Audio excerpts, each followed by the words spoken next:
Hi, I'm Chef Gail Sokol and welcome to my kitchen. Today we're celebrating. I don't know, babies. We're celebrating weddings. We're celebrating bridal showers. We're celebrating on a big reveal for a baby, whatever. It's that time of year.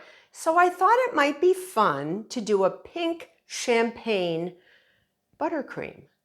Oh my goodness, right? For a cake, for a cupcake, for anything you want. And I made my own pink champagne reduction because that's the only way to do it. You can add champagne. It doesn't have to be real champagne. Real champagne is made in a special place with a special method in France. You can just get sparkling wine, which I got, and it can be pink. It's got a pale pinkish color to it. And what I did was I took 2 cups of my pale, it could be on the sweet side, it could be on the dry side, whatever you like. I like sweet, I do sweet. So I put 2 cups of my sparkling wine or my pink champagne in a saucepan, and I put it on simmer so that the little bubbles were coming up, not quite a rolling boil, and I reduced it. So 2 cups, I reduced to half a cup. All right, and you can see what pretty color that is. It really is nice, and if you taste it, it's got a really nice flavor, almost like you made an extract of champagne or an extract of sparkling wine. It's just got a little, that little something extra, a little something, something, a little je ne sais quoi. So we're gonna make a typical, really easy, called the simple buttercream. So we don't cook anything, we are just going to mix basically confectioner's sugar, butter, a little bit of vanilla, and instead of the usual, which might be milk or maybe a citrus juice to get a flavor into your buttercream, we're going to be using this reduction of this beautiful pink champagne or pink sparkling wine. So I am going, and this will make about 4 cups of frosting, which can basically be used and increased and lowered. And I can't tell you exactly how many tablespoons of the reduction we're going to add because it depends. If you were a little heavy-handed measuring your confectioner's sugar, because confectioner's sugar packs, I weighed mine, but sometimes it does pack. So I have about 4 cups approximately, or 1 pound, so you can weigh it, or just do 4 cups volume, and that is about 1 pound, in my electric mixer. And if it's lumpy and bumpy, put it through a sieve, okay?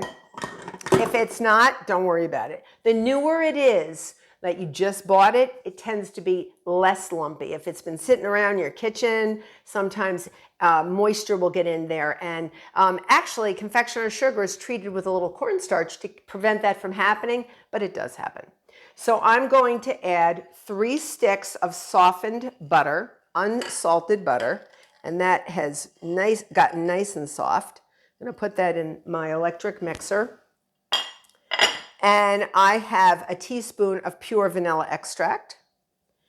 And then we're going to give it a whirl. And before I do, I'm going to grab my secret hack, which is my kitchen towel, so I don't get covered in sugar. And I'm going to take my whip attachment. You need your whip attachment because the whip is actually going to increase a lot of air in there.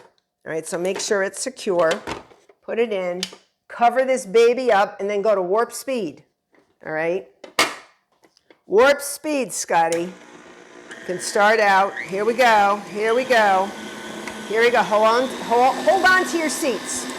All right? And you really want to get that nice and blend it in, the butter in with the confectioner's sugar. And you can hear it struggling because it's thick. It's almost like a batter, all right? And my sugar's coming around. And this is where it's very thick and we need something to dilute it a little bit and make it a little bit less thick, all right? So I'm going to take my rubber spatula and go down. I'm going to show you. It's pretty thick, but it looks nice. You can see it really has a beautiful, beautiful light texture. You see that? Beautiful light texture. And you could leave it like that if you wanted, if you're looking for something really, really stiff, and just add maybe a teaspoon or a tablespoon of your reduction.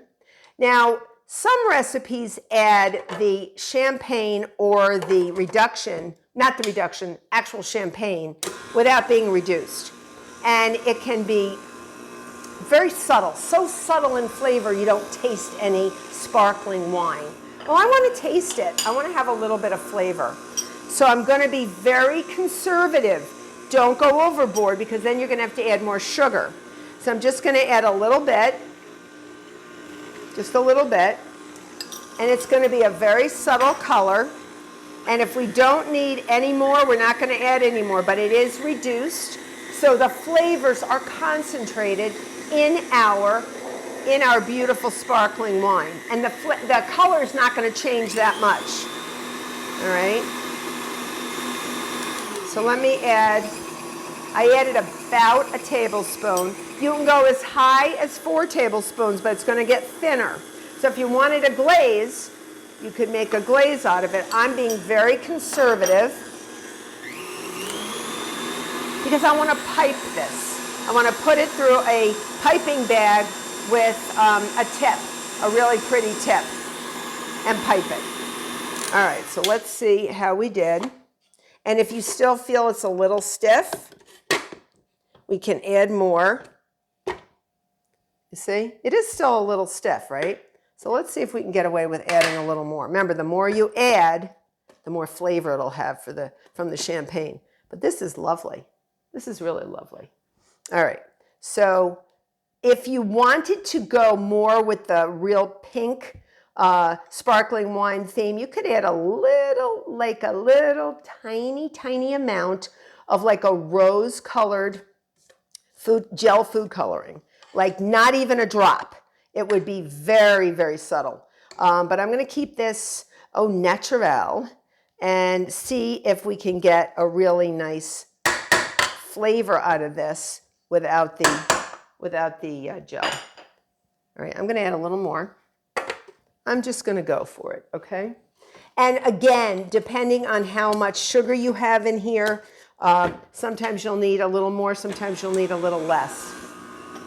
And this can be used for anything. You can put this in anything where you need some flavor, even over some fruit, a fruit coulis, serve it over ice cream, serve it in a mixed drink. That would be delicious. All right, so that's in there. Gonna add a little bit. I'm actually gonna go a little bit more. Oh, Chef Gail, you live dangerously. All right, I think I'm done. Now I'm gonna go warp speed again, and I'm done. And you will see a beautiful, beautiful buttercream. Let me take this off of here. And remember, I want to pipe it. If you really want something a little bit thinner, you can also thin it down. Oh, it's lovely. You are lovely. And I see just like a tiny little, I don't know, I'd call it like a little tiny glimmer of pink in there. I really see it. All right. Look how pretty. And wipe around, with your rubber spatula, sort of wipe around the sides.